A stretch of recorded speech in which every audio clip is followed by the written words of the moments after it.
gas my head uniforms and stuff. Yeah, Okay, Joe, you want to give us your full name? Joseph Franklin McDonald. And when were you born? Born March 31st, 33, at the Holy Family Hospital in St. Ignatius. And what were your family doing here at the time? Well, it was during the Depression, and my dad and mom had just returned from Haskell. They graduated from Haskell, which is a tribal Indian boarding school and postgraduate school at that time. She was from Minnesota, and he was from here, and they married, and he had a brief stint working in a rubber plant, tire plant in Cleveland. And after a year or so of that, they loaded up and came out here. She was pregnant with me, and I had an older brother. So just came back to our little homestead there at Post Creek where my granddad lived, and just tried to get along. How long had your family been here? They had been here, my family dates back to a long, long time ago. Angus McDonald came here as a Hudson's Bay fur trader in 1847. And we have the same place. We still have it. Really? Yeah. His place? Yeah, the trading post still stands there, the original building. He built in 1847. It's kind of a project of mine now to keep that going, draw some attention to it. Yeah, that's cool. So your family has always been up here in the Mission Valley. Always, yeah. So so how'd that work? Did you figure that out when the Salish came up from the Bitterroot? Well, see, the Indians here were always here. They're the Pend d'Oreille, and they were always here. This was their home. And then the Salish got moved up, in the late 80s and the 1880s and the early 90s. And my grandmother was part of the Salish group. And they came up started coming up in the 1880s, made the final move in 1892 or something like that. What was your grandmother's family name? Deshaw. Deshaw? Deshaw, yeah. So were they Métis? They didn't know what Deshaw was. He was kind of a grown-up, adopted, orphan-type kid raised by a Deshaw family. They weren't sure what he was, but she was full-blood Salish. Uh-huh. Well, and then your family, was it Catholic? Catholic, yeah. When the Jesuits got here, that was the deal? Yeah. So, where'd you go to grade school? I went to Mission, St. Ignatius High School, St. Ignatius Public School. In those days we call it Mission. There was a grade school at the Ursulines, which I wanted to go to, but since we lived in the country, you couldn't ride the public school bus and go to the Catholic school. Oh. So I had to go to the public school, which is all right. There's about 2 Indians and 30 homestead kids. Yeah. We all got along really well. And you went to the public high school? Yeah. And where was that at? That's at St. Ignatius. My dad got a job at the tribe, and my mom was always worked for the BIA in those days they called him a stenographer. They'd be administrative assistants now. So the agency was at Dixon, Flathead Indian Agency, and so they'd go back and forth. And then when I was about a 6th grader, we moved to the Flathead Indian Agency, and I went to school at Dixon for a few years. Yeah. So what did your dad do for the tribe? He was first started as a game warden, and then he became a farm agent. So there's a lot of McDonald's around this place. Lots of McDonald's. And we did a family reunion this summer, and a friend of mine that does, figured there's 1,700 of them. Really? Yeah, 1,700 descendants of Angus McDonald. Wow. And then there's a lot of places named after the McDonalds. Yeah, because he's first one here, so the mountain and the lake. And did he name him after? McDonald and Great Fall, Glacier Park. Yeah, that's cool. He didn't name him after himself, did he, or did he?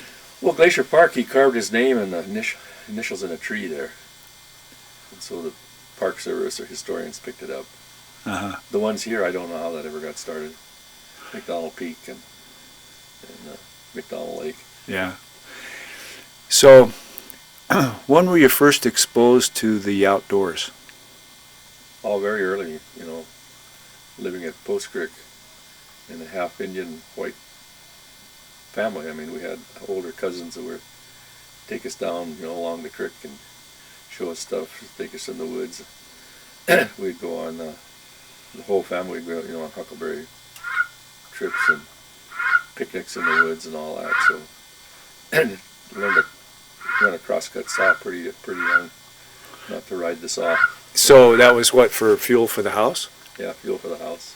Yeah. And because when I got into Smokejumpers, a lot of those guys from the East couldn't even run a crosscut saw. It was pitiful. We learned when we were probably about 10 years old. well, so in high school, were you in athletics? Yeah. Yeah, I was in athletics. I just loved it. We didn't have really much of a grade school program in those days in athletics, but so it all, we played playground football, and there was no basketball hoops in St. Ignatius. But when we moved to Dixon, the agency there was a gymnasium there, and I was in the 6th grade, and so I had that gymnasium at my disposal. I played basketball all the time, and there's a lot of kids around there. There's a nice facility there, a nice lawn area. We played football, and Dixon being a little school, you got to play right away. In those days, during World War II, the grade school team played the preliminary of the high school game around here. And so I was in 6th grade playing the preliminary here at Ronan and Yeah. Arley and all those places. So you graduated from high school what year? 51. 51. And then what was your first exposure to the Forest Service? Well, all the time, living there at that Dixon Agency, and during World War II, the men were all, away from the service. And so for forest fires, they took care of all comers. And I was 12 years old when I went on my first forest fire. And my Uncle Charlie was the camp boss, and he made me wash dishes and crack eggs. He wouldn't let me out the fire line. I was pretty mad about it. But later in the summer, I got away from him, and I got out on the fire line and, learned how to chop, how to use that Pulaski. Remember where the first fire was? The first fire was over here across the river, across from Buffalo Bridge, they call it. So finally, the last day, everything was out. Charlie, all right, goddammit, you can go. Man, I grabbed one of those water bags, and one of the older kids said, oh, no, don't take that, Joe, don't take that. So I put that down. Got a shovel or something. Yeah. So was that Forest Service or was that BIA? BIA. BIA. Yeah, so I did that all the way, from 12 years old on, and then one year, when the year of the Smokejumpers, 49, when we had the tragedy with the Smokejumpers, there was a big fire in Yellowstone Park, and a friend of mine went to Missoula Light about our age and got on that fire. And because of that accident, they were really, you had to have ID. So I used my brother's ID, and I was Richard McDonald all through that fire. And that was my first exposure to the National Forest. And our sector boss, was, turned out to be a pretty high-level guy in the Forest Service at Missoula. And so I think that's how I got selected to go to Yellowstone Park then. So what was his name? I can't remember his name now. Yeah. So you entered the Smokejumpers at West Yellowstone? No, it was here. Graduated from high school, and a friend of mine had, he and I had gone all these fires as high school kids, and he'd done a year at the University of Montana. And he inquired in getting into the Smokejumpers, and so at the state track meet, he and I met with one of the squad leaders, Wally Dobbins, and he was a university student then too.